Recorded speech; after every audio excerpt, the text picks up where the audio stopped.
Hey, it's Rosie, and today I want to go over a word that's often used in the curly hair community that not everybody knows about, and that terminology is Scrunch Out the Crunch, aka SOTC. Essentially, scrunching out the crunch, or SOTC, is when you're trying to remove a gel cast from your hair once your hair is fully dried.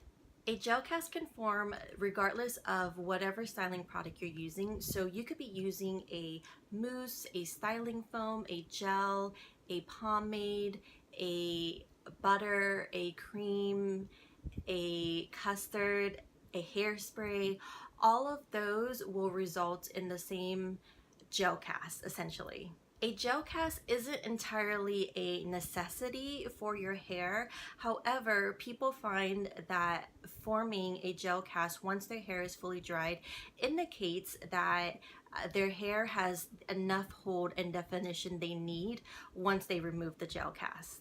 And if you're not achieving the gel cast that you want, it might be indicative that you may need to use a little bit more of the styling product into your routine, or it might not be the appropriate product for you and your hair.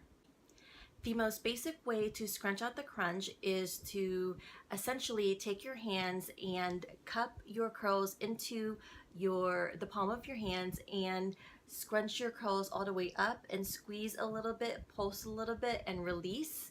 And that should help with scrunching out the crunch or removing the gel cast. And that's it for today's video in defining the curly hair term, Scrunch Out the Crunch, or SOTC. Is there another term that you'd like for me to define? Have you ever heard of this term? Is it useful? Let me know. And thanks for watching.